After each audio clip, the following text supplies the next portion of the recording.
Olá, seja bem-vindo para mais um vídeo aqui no canal da Wisdom Guild. Eu me chamo Pedro e o tema que eu venho trazendo neste vídeo é sobre economia de mercado e cristianismo. Será que o cristianismo proíbe a economia de mercado ou é o contrário? Bom, nós fizemos um vídeo aqui no canal já sobre o capitalismo, mostrando como o modelo capitalista se aproxima de certa forma, quando não é baseado no conceito cristão, mas totalitário, como ele se aproxima do socialismo. Então agora nós vamos trazer uma particularidade a mais a este assunto, que é a economia de mercado. A economia de mercado funciona, os liberais e os protestantes atribuem a si essa descoberta, mas veremos aqui que isso não é verdade. Na verdade, a economia de mercado ela é algo que está na natureza do ser humano. O ser humano é sociável por natureza e bem poderíamos dizer que existem instintos menores. Um desses instintos menores que eu defendo no meu livro Subterrâneos da Mente é o instinto da sugestionabilidade, ou seja, ele é sugestionável e também sabe sugestionar. Então, ele é influenciável e sabe influenciar. É o instinto da influenciabilidade, se quiserem. Mas existe um outro instinto também atrelado a esse instinto de sociabilidade, e é o instinto da influenciabilidade, da sugestionabilidade, que é o instinto econômico. O ser humano é um ser econômico por natureza. Então, o fruto do seu trabalho precisa ser negociado, uma vez que ele não produz nada sozinho, uma vez que ele vive em sociedade e existe esse instinto maior, que é o instinto de sociabilidade que rege tudo isso. Então, o livre mercado, eu já vou dando a conclusão aqui, ele é de direito natural. Assim como a propriedade privada é de direito natural, a liberdade econômica e de troca é um direito natural. Então, eu peguei um livro aqui, eu tirei algumas páginas dele para ficar fácil aqui. É um livro espanhol, o autor é Alejandro A. Chafuen, e o livro está em espanhol. Raízes Cristianas de la Economía de Libre Mercado. Raízes Cristãs da Economia de Livre Mercado. Bom, eu gostei muitíssimo da introdução e da conclusão deste livro, porque neste livro ele vai tentar argumentar qual é a relação entre o pensamento medieval tardio e como ele engendrou e deu todas as condições para surgir a teoria de livre mercado, em contraposição de alguns católicos e cristãos que falam contra a economia de livre mercado. Ora, nós já gravamos vídeo aqui sobre várias encíclicas do Papa Leão XIII, por exemplo, e nessa encíclica Rerum Novarum, por exemplo, lá ele não está usando o termo livre mercado, mas percebe-se que ele defende o livre mercado ali, né? O que talvez muitos fazem confusão, e aqui mesmo ele também não consegue diferenciar muito bem, e é por isso que nós estamos gravando esse vídeo, para fazer uma distinção que infelizmente não conseguiu chegar aqui no livro. Muitos confundem princípios morais com a economia de mercado. Então, confundem, por exemplo, um relativismo e um subjetivismo, mesclam com a teoria de livre mercado e acabam anulando a teoria de livre mercado por causa do erro subjetivista, do erro relativista. Nós vamos ver então como deve-se proteger a economia, o livre mercado, e deve-se atacar esses princípios filosóficos errados do liberalismo, do relativismo, do subjetivismo, que muitas vezes é misturado por agentes liberais ou protestantes na economia de mercado e no conceito de capitalismo. Como nós já dissemos, o capitalismo em si, tomado na sua forma totalitária, ele é muito parecido com o comunismo, com o socialismo. Da mesma forma, o mercado, a economia de mercado entendida num sentido de usura, no sentido de só o dinheiro que vale, esquecer a dignidade humana, esquecer que este princípio de livre mercado está ancorado no direito natural, na natureza, ou seja, ele não é fim em si mesmo, mas um meio pelo qual o ser humano se relaciona, um meio econômico, afinal de contas, a troca de produtos é uma forma de relacionamento. E sem o dinheiro fazendo essa intermediação, existe uma trava no mercado. Então o dinheiro ele é necessário. E o dinheiro ele não é papel moeda, o dinheiro ele não é o ouro, o dinheiro é uma moeda de troca, ou seja, é aquilo que os homens escolhem, atribuem, dão valor e tomam como base para as trocas em suas negociações de bens. Isso é dinheiro, né? Aí ele pode ser atrelado a uma moeda, ele pode ser atrelado ao ouro, ele pode ser atrelado ao feijão, ao que quiserem, né? Então vamos ler aqui ao texto. Já vou dizendo que eu não sou especialista em economia, não tenho formação em economia, mas pelo lado da filosofia a gente pode, conforme o que as outras ciências particulares vão dizendo, o filósofo vai coletando essas informações e vai fazendo um conjunto, vai montando uma imagem de quadro para também, inclusive, conversando com esses especialistas e norteando o caminho. Até porque o enunciado, por mais científico que ele seja, para explicar isso a um grande público e para explicitar isso a si mesmo, ele vai ter que pôr mais cedo ou mais tarde isso num discurso filosófico. Então os termos têm que estar bem precisos, bem alinhados, para a gente não cair em confusão conceitual, não cair em certos erros, né? E aqui eu venho defender o livre mercado contra alguns ditos cristãos que atacam o livre mercado e atacam o capitalismo.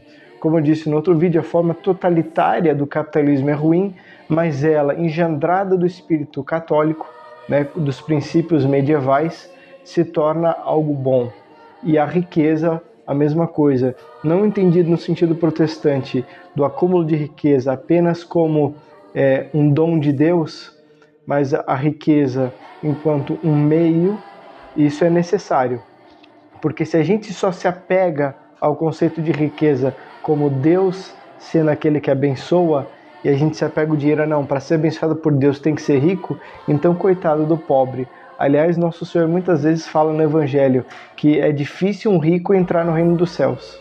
Então, o que nosso Senhor está dizendo? Para não ter apego a isso aí. Ele está dizendo que não é porque a pessoa tem dinheiro material que ela vai comprar uma posição no céu. Então, tem que ser bem entendido o que é riqueza, o que é esse sistema como um meio e não como um fim em si mesmo, como muitos protestantes dão a entender na teoria da economia de mercado, enfim, em outros conceitos também, né? Mais uma vez eu quero dizer que aqui não é um ataque a ninguém, é o que eu percebi nas análises e nas conversas com certas pessoas que eu tive, né? Pode ser que você, dentro de um outro contexto, as pessoas até fujam dessas ideias, se declarem protestantes, se declarem socialistas, mas na prática ajam como católicos, como capitalistas, enfim. Eu já conheci uma pessoa assim que se declarava comunista, mas você ia ver na prática, a pessoa era mais cristã, porque o outro que se declarava cristão, ele se comportava mais como um comunista. Então hoje tem muito disso aí. Eu não estou falando dessa dicotomia entre razão e decisão. Não estou falando disso. Eu estou querendo pegar uma pessoa que seja coerente com o que ela pensa e com o que ela decide, né? Então, isso vamos ter aqui como fundo de quadro. Bom, mas entrando no texto propriamente, eu já separei o trecho aqui, é curtinho. A introdução, inclusive eu dividi em 4 parágrafos, são os 4 parágrafos iniciais, e fiz aqui a anotação, o que cada parágrafo diz. Então, o primeiro parágrafo do prefácio apresenta o tema. Olha só, está em espanhol, mas eu já vou traduzindo aqui, né? O principal objetivo deste livro é de estudar as contribuições ao melhor entendimento do funcionamento da sociedade livre de um importante número de pensadores católicos, especialmente no campo da economia. Então aqui ele já dá a introdução. Aí o segundo parágrafo expõe um certo problema, que é o que ele vai ter que tentar lidar aqui, né? É comum encontrar autores católicos que se opõem à liberdade econômica. Muitos creem, inclusive, que o livre mercado é contrário aos ensinamentos da Igreja. Outros creem que tal sistema nunca nos permitirá alcançar certos fins muito desejáveis. Mas existem muitos mais ainda que se opõem a esta ideia, baseando-se nas opiniões e autoridades de sacerdotes, pastores ou moralistas de confiança. Bom, ele expõe um problema. Existem alguns que falam contra a livre economia, né, economia de mercado.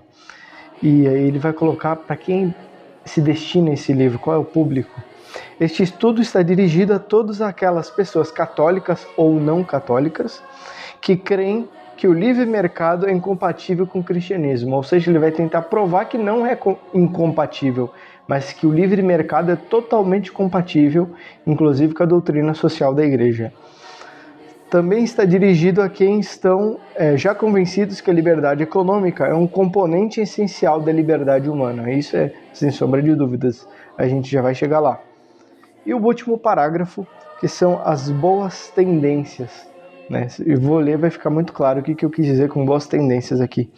São muitos intelectuais que se têm afastado da igreja ao ver a multidão de supostos representantes de Deus pregando contra aquela razão que nos disse acerca dos sãos princípios econômicos. Ou seja, existem pregadores de dentro da igreja falando mal de uma coisa que eles desconhecem, que está inclusive no direito natural e que está de forma instintiva como um instinto menor no homem, que é o instinto econômico, embaixo do grande instinto principal chamado instinto de sociabilidade, né? Infelizmente tem muita gente que se afasta da igreja porque vê no púlpito um sacerdote que deveria estar pregando a doutrina da igreja verdadeira, ele ataca o livre mercado sem fundamentos, né?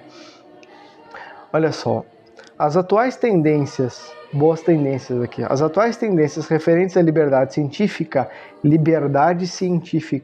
assim como a recente reafirmação do direito natural e a iniciativa privada por parte das mais altas hierarquias católicas permitem abrigar grandes esperanças. Então, a hierarquia católica hoje em dia, a mais alta hierarquia católica hoje em dia, né, inclusive documentos pontifícios defendem liberdade científica, direito natural, iniciativa privada. Então, esses três componentes nos dão uma esperança, ele diz aqui.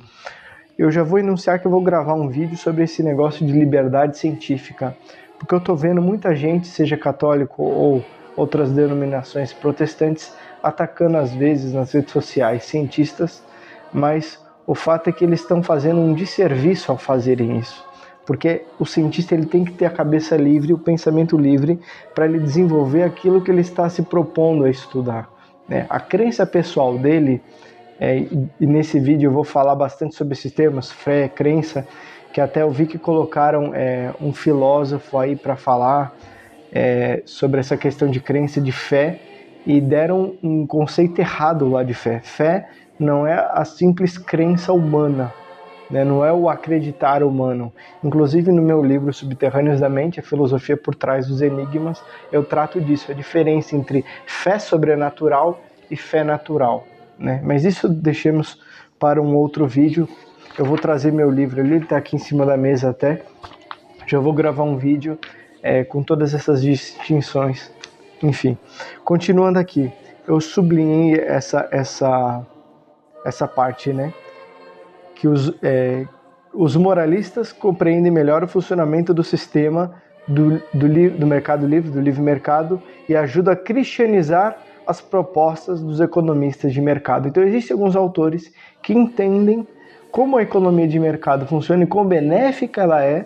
Inclusive tem vídeo do Paulo Guedes falando, eu acredito com todas as letras no que ele disse, o que ganhou nesses 2 últimos séculos, século passado e no nosso século, foi a economia de mercado, o livre mercado, né? Ninguém bateu isso. E isso, cristianizar essa ideia de livre mercado, ela é muito importante. É o que esse vídeo está tentando fazer. Do mesmo modo como naquele outro vídeo eu falei sobre o capitalismo e que o capitalismo precisa ser cristianizado para não cair no erro totalitário, do mesmo modo a economia de mercado, o livre mercado, ele precisa ser cristianizado, ele precisa passar por esse batismo, né?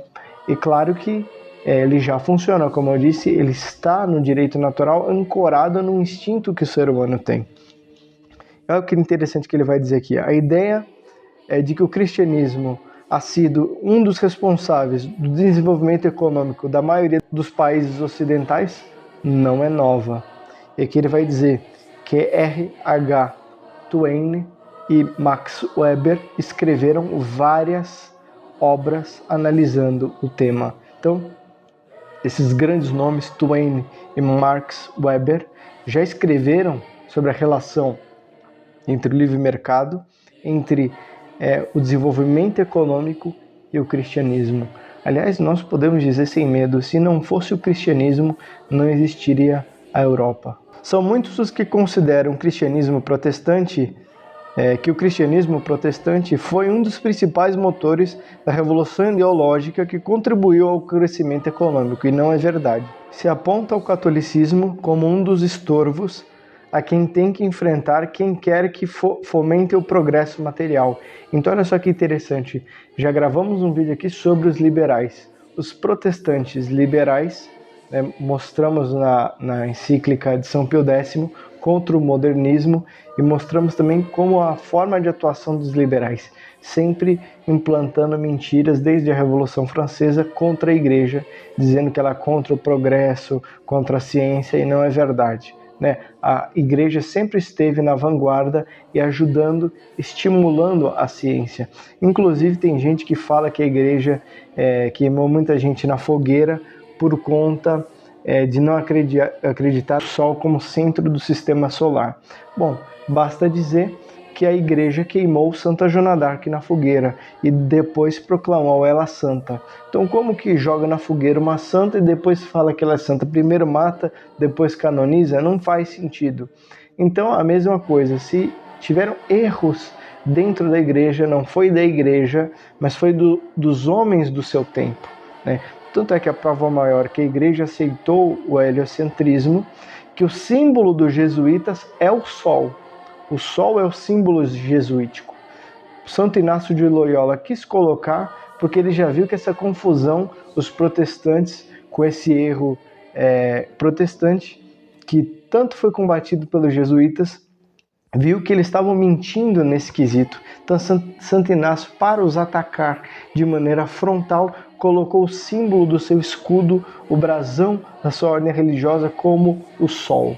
O sol que representa nosso Senhor Jesus Cristo, o sol que é pré-figura de nosso Senhor Jesus Cristo, aquele que ilumina todos os povos. Então, a ciência avança e, na medida que avança, dá novos elementos para a fé, combinada de maneira prudente com a filosofia, consiga articular uma relação entre o mito e o pensamento racional, entre aquilo que nós devemos acreditar e que de fato é verdadeiro e aquilo que a ciência descobre que também é verdadeiro. Um que vem do pensamento humano em resposta ao que a natureza dá, e outro que vem pela revelação em resposta àquilo que Deus dá. Então, essa dupla relação lícita, isso também é tema para outro vídeo. Então, os protestantes falam mal dos católicos, dizem que são contra o progresso, contra a inovação. Inclusive vai dizer aqui, olha só, múltiplas circunstâncias contribuíram para se chegar a esta interpretação. O choque das ideias e o câmbio na estrutura de poder que teve lugar com a Revolução Francesa,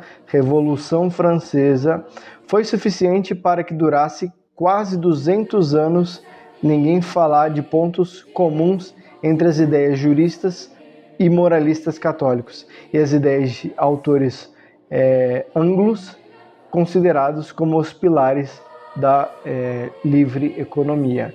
Então, por causa da Revolução Francesa, por causa, como nós já também explicamos no outro vídeo, eles usaram a república, usaram a democracia não como um sistema legítimo de poder, mas como uma arma de guerra contra a igreja, contra a monarquia. No fundo, não era um ataque à monarquia, era um ataque à igreja, fazendo esse giro para caracterizar a república como algo revolucionário, algo moderno, algo liberal, algo pró, e é uma mentira tremenda. São Tomás de Aquino vai dizer que a república ela é uma forma legítima de governo. Então, essa relação entre o que está acontecendo na modernidade, na contemporaneidade, com o pensamento medieval, foi totalmente jogado à margem, totalmente nublado, esquecido, achincalhado, com uma camada de mentiras, para que ninguém se lembrasse. Esse canal vem restaurar isso aqui.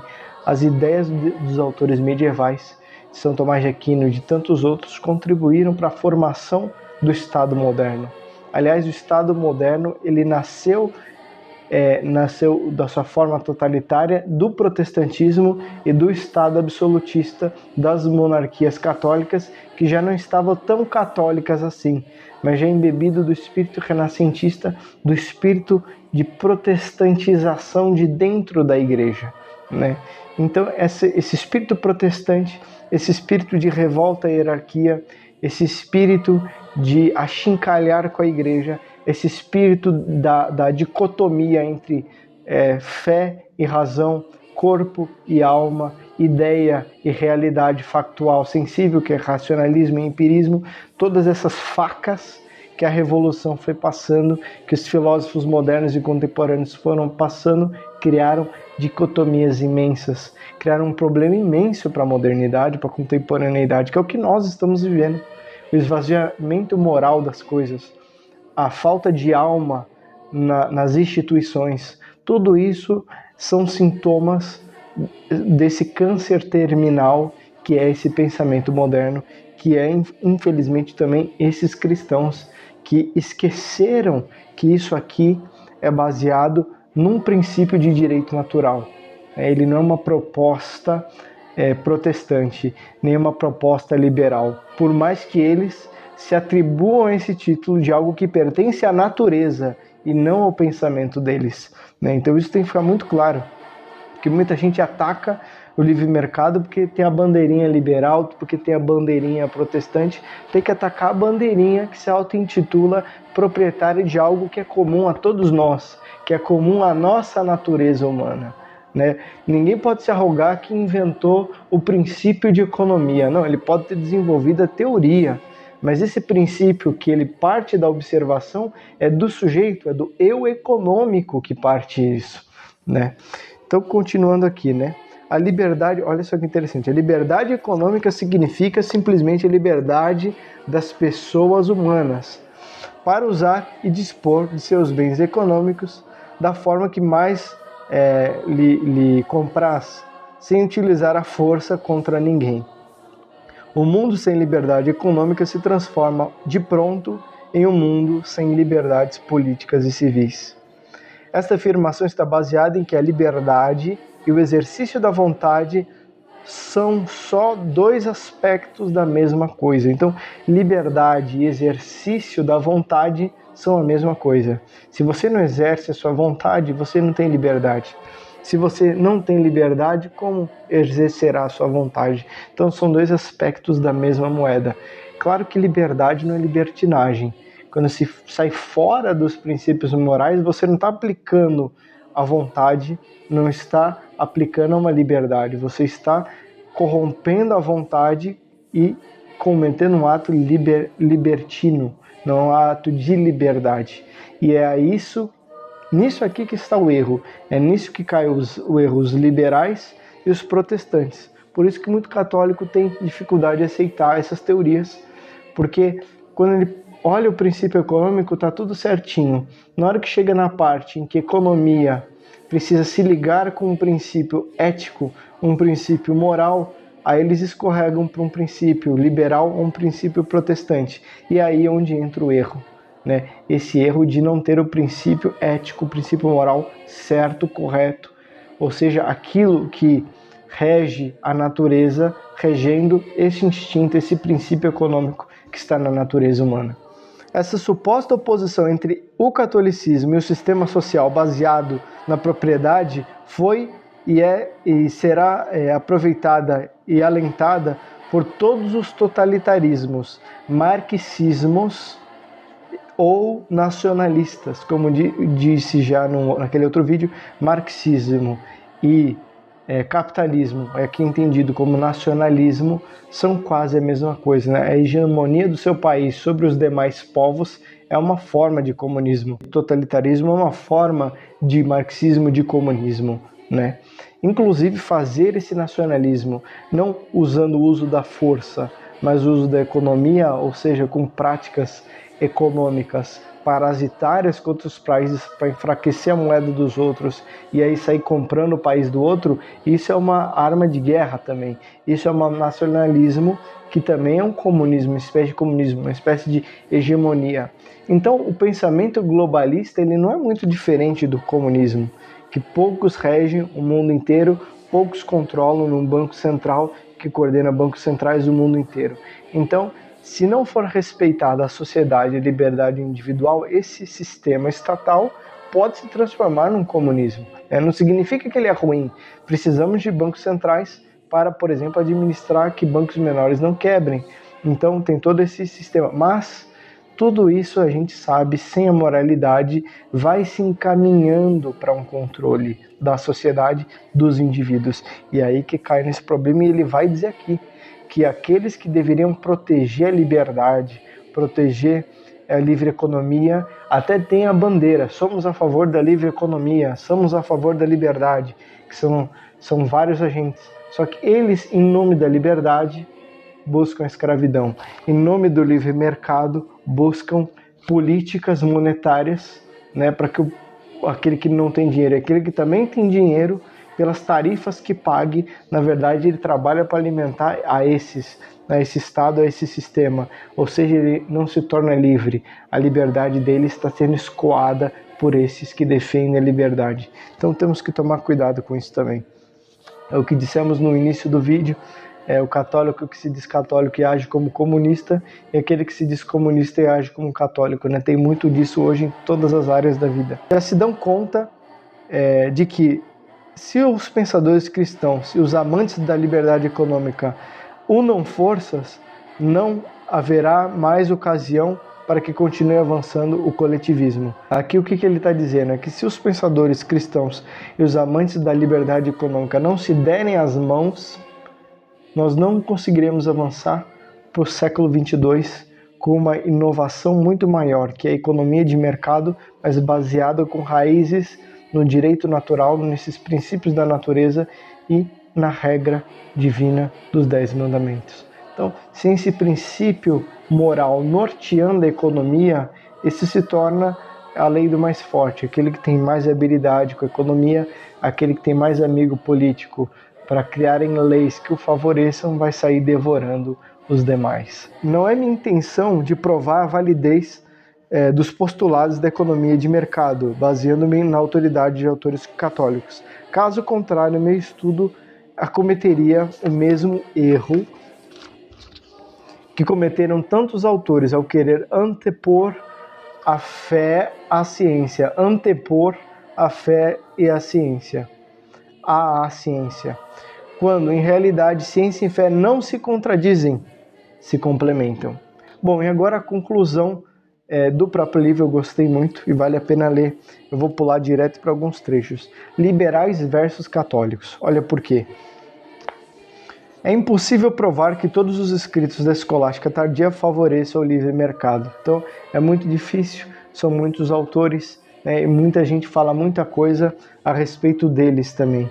Mas ele diz uma coisa interessante aqui, olha só. Desde essa perspectiva, o presente estudo que foi feito no livro omite várias questões de grande interesse histórico. Por exemplo, se os escritores católicos do final do medievo eram tão partidários da sociedade livre, por que o capitalismo evoluiu mais rapidamente em países com maioria protestante? Primeira pergunta que ele se põe na conclusão. A segunda, depois da Revolução Francesa, muitos intelectuais se alegaram, se afastaram da fé. Ao mesmo tempo, muitos dos crentes, dos fiéis, ressacharam a razão, começaram a desprezar a ciência. Os dois estão errados no caso. Podemos chegar à conclusão de que a rivalidade entre a igreja e os liberais se originou em essas posturas tão opostas? Ele coloca aqui essa pergunta. A grande maioria de autores liberais da teoria subjetiva de valor é o ponto central, colocam como ponto central isso para a ciência econômica, declarando que as leis que protegem o direito de propriedade são fundamentais para a civilização elevar a liberdade como patrão de todo sujeito ético. As razões dos escolásticos conduziam a conclusões similares. Aqui ele faz uma primeira pergunta: por que o capitalismo se desenvolveu mais que os protestantes? Bom, primeiro porque essa velocidade que foi feito foi porque a igreja sempre dá passos lentos em direção ao mais perfeito. Então nada é feito ao revés assim, tudo é testado. Então é de praxe a igreja demorar mais, é de praxe o medieval demorar muito tempo e assentar em bases sólidas aquilo que constroem. Já a modernidade deu saltos muito grandes e atropelaram princípios importantíssimos, né? A Revolução Industrial destruiu o costume, como vamos dizer no comentário à revista Dr. Plínio que vamos fazer desse mês. Eles criaram um regime totalitário e teve que a igreja intervir com uma carta, com uma encíclica Rerum Novarum, para mostrar que não podia explorar as pessoas, lembrar a dignidade humana. Os estados tomaram vergonha na cara e legislaram para a proteção dos operários, trabalhadores, enfim, tudo aquilo que nós já explicamos na Rerum Novarum. Então a igreja faz as coisas devagar, os protestantes atropelando tudo, interpretando cada um à sua maneira, enfim, vira aquela salada, né? Então está respondida a pergunta dele. Ele fez uma segunda pergunta: por que essa rivalidade entre a igreja e os liberais? Não é porque o sistema econômico não funciona, mas porque os princípios morais e éticos dos liberais, o pensamento filosófico deles está errado, como nós já provamos aqui num vídeo falando sobre o liberalismo enquanto princípio moral. Hoje alguns confundem liberalismo com capitalismo, tornando apenas o liberalismo um pensamento econômico filosófico e não um pensamento ético, esvaziando-se essa moralidade, essa ética do pensamento, e não é verdade. Por trás de toda teoria existe sempre uma base moral e ética, porque é ela que dá o norte e conduz o pensamento. Não é à toa que a filosofia primeira é a metafísica. Então os princípios metafísicos, aquilo que a metafísica dita como a causa primeira e os princípios que de lá derivam do próprio Deus, dão o norte para todo filosofar de qualquer filosofia, né? Os modernos negam isso, mas se você pegar Aristóteles, você vai ver que todos os pontos que ele trata, seja linguagem, economia, política, sempre tem relação com o pensamento metafísico, apesar de não estar explicitamente, muitas vezes, atrelada à metafísica. Mas lendo, quem estudou a metafísica percebe essa relação e como tudo se amarra nesse ponto mais alto, né? Bom, a próxima coisa que ele coloca aqui é que os liberais defendem a teoria subjetiva de valor. Ora, essa teoria subjetiva é o quê? É, por exemplo, o seguinte: você tem aqui, por exemplo, esse fone de ouvido Bluetooth, né? Não estou fazendo propaganda de AirPods aqui, mas você tem esse fone Bluetooth. O que é a teoria subjetiva de valor? É assim: eu ofereço R$10. Se você estiver disposto a pagar esses R$10, você vai comprar. Mas eu faço um branding, põe uma marca aqui, um branding nessa marca, e aí eu não ofereço o custo de produção mesmo, entendeu? Mantém-se o mesmo. Só que aí não vale mais R$10, eu ponho para vender a R$1.000 um fone de ouvido desse.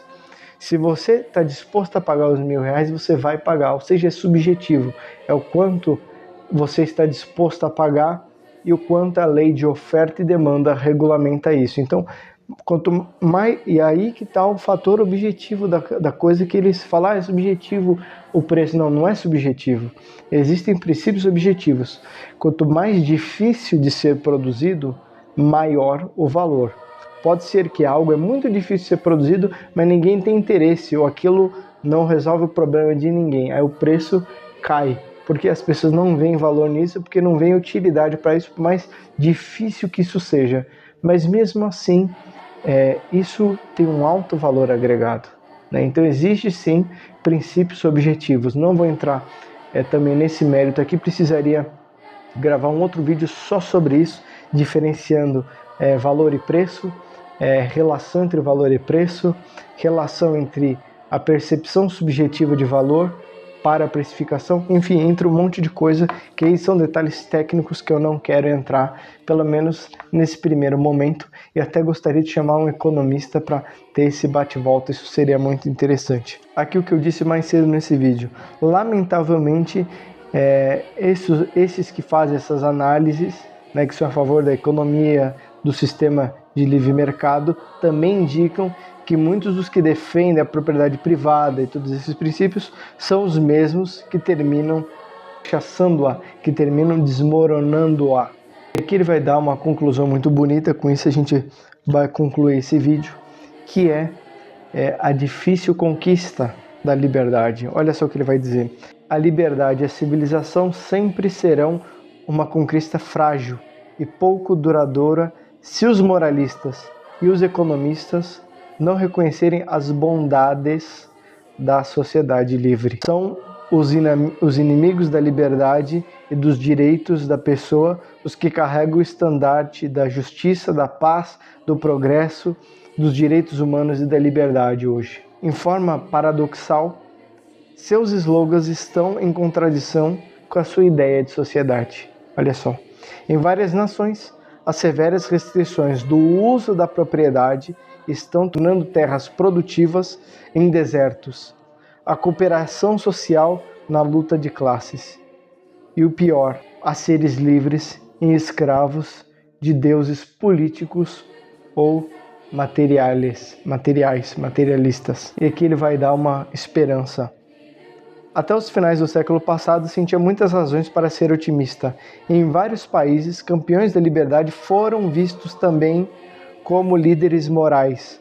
As defesas dos processos sociais e sistemas baseados na propriedade privada começaram a utilizar argumentos morais mais que puramente econômicos. Aqui a importância da moralidade.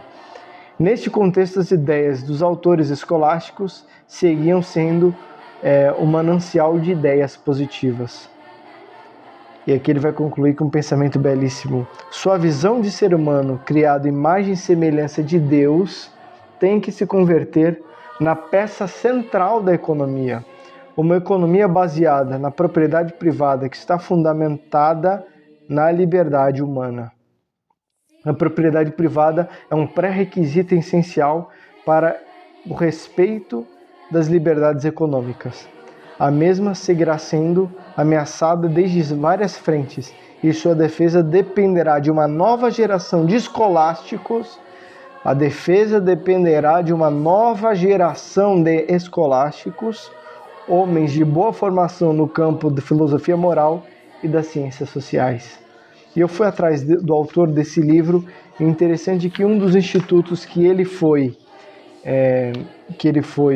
presidente, diretor, eu abri a página oficial, mudou de nome hoje, tem outro nome, não sei em qual pé está, mas lá tinha a frase de um grande autor brasileiro, defensor das liberdades contra a escravidão, que é Joaquim Nabuco, de 1849 a 1910.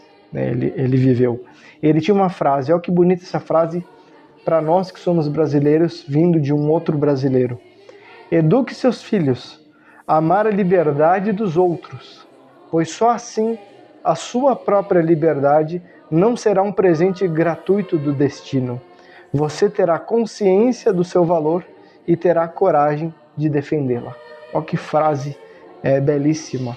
Então, nesse texto ficou muito claro que para defender a liberdade econômica, para defender o livre mercado, precisaremos de filósofos neo-escolásticos. Esse canal, já falamos da encíclica papal, ele diz que é pré-requisito para o católico, para o filósofo de verdade, a escolástica. Não tem jeito, a modernidade acabou com a escolástica porque queria acabar com o pensamento da igreja e com a verdadeira filosofia. Mas só a escolástica, a verdadeira herdeira dos gregos, nos dará um impulso para o futuro, pegando essas ideias que funcionam não porque é dos liberais e protestantes, não porque é dos revolucionários franceses ou dos comunistas, mas porque é nossa, porque está na nossa natureza e foi muito bem descrita pelos gregos e pelos escolásticos. Cabe a nós apropriarmos disso, de tudo que ali tem de bom, tirarmos pensamento Revolução Francesa, Iluminismo, racionalismo, todos esses ismos e batizarmos, cristianizarmos aquilo que já é da própria natureza.